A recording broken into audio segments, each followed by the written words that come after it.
Assalomu alaykum do'stlar. Bu videoda sizlar bilan nega aynan Haier kir mashinalari sabablarini ko'rib chiqamiz. Nima uchun Haier kir mashinasini sotib olish kerak va sizlarga Haier tavsiya qilaman. Birinchi sabablardan biri bu albatta sifat. Sifat garchi ustunlik bermasada hamma mahsulot sifatli bo'lishi kerak bo'lsa-da, lekin bozorda sifatsiz mahsulotlar ko'p. Ko'pchilik xavotirlanadigan narsa birinchisi bu korpusi mustahkamligi. Chunki yosh bolalar bo'ladi. Mana bu ochib yopadi.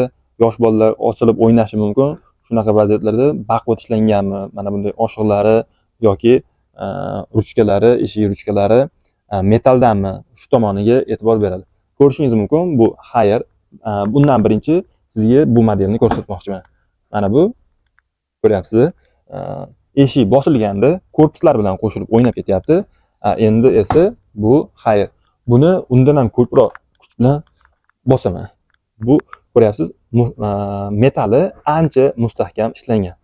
Bu birinchi sabab, korpusi mustahkam ishlangan. Endi ikkinchisi bu albatta kiyim solinganda qimmat kiyimlar bo'lishi mumkin yoki nozik kiyimlar bo'lishi mumkin.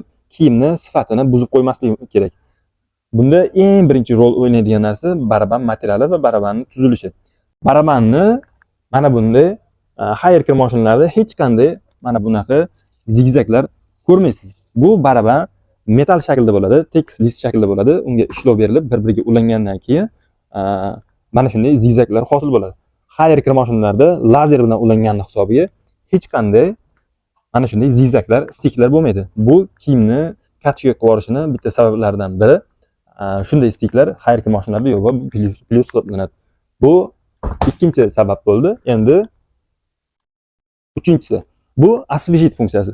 Osvejit funksiyasi nima qilib beradi? Masalan, osvejit 18 daqiqa ichida qandaydir kiyimga hid o'tirib qolgan, lekin kir bo'lmagan, shunaqa kiyimlarni solganingizda yuvmasdan turib bu bilan hidini to'kib beradi. Kiyim qayta yuvilavergandan keyin uni oxiri to'kiladi, kiyimning sifati buziladi. Bu qaysidir ma'noda kiyimni sifati buzilishini oldini oladi. Osvejit funksiyalari faqatgina Haier kir mashinalariga xos xususiyat hisoblanadi. Undan tashqari rejimlari modellarga qarab har xil o'zgarib turadi. 12 tadan 16 tagacha rejimlar mavjud. Masalan, mana bu DD motorli variantimizda ham 16 ta rejim mavjud. Har xil o'zining rejimlari bor. Masalan, pomada yoki vino to'kilgan, hattoki tuproq, mana bu ko'rishingiz mumkin. Tuproq tekkan kiyimlarni ham alohida rejimda yuvsangiz bo'ladi. Endi asosiy mavzuga qaytamiz. Bu masalan siz xlop rejimiga qo'ydingiz. Shunday holatda startni kechiktirish rejimi bor.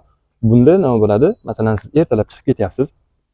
Qayergadir bir vaqtning o'zida kiyimni ham yuvishingiz kerak, ko'chada ham ishingiz bor. Siz 3 yoki 4 soatdan keyin kelasiz. Masalan, 4 soatdan keyin kelasiz.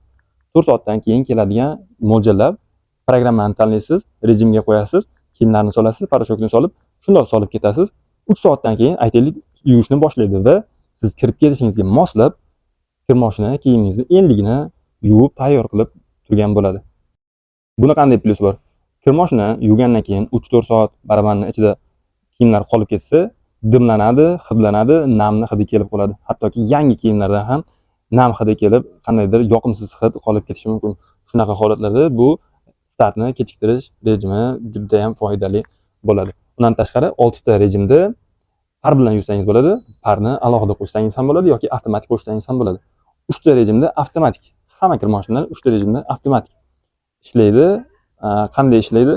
Kiyim solinganda kiyimga moslab o'zi suv rasxod qiladi, parashok va energiya ekonom bo'ladi.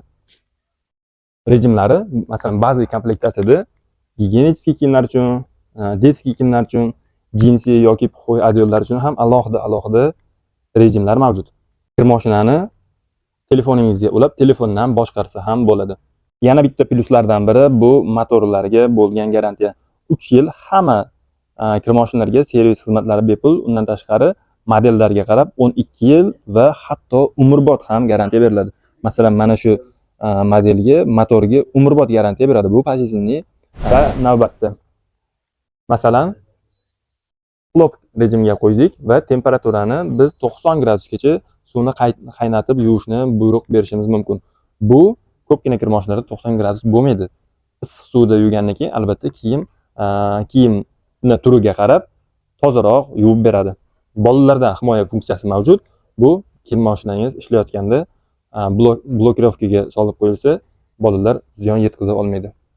Va yana bitta plyuslardan biri bu qo'shimcha 5 martagacha chayish funksiyasi. O'zi standart holatda Haier kir moshinalari parashokni 2 marta ko'pirtiradi va 2 marta chayadi. Endi siz bunga qo'shimcha ravishda mana bitta qo'shdik 3 marta bo'ldi, ikkita qo'shdik 4 marta bo'ldi va 3 marta qo'shdik. Общий standart holatdagi ikkita bilan общий 5 marta chayishi mumkin. Bu kir moshinalarini kiyimlarni erimay qolgan parashok hidlari qolib ketishidan va yana ham tozaroq chayib berishini ta'minlaydi.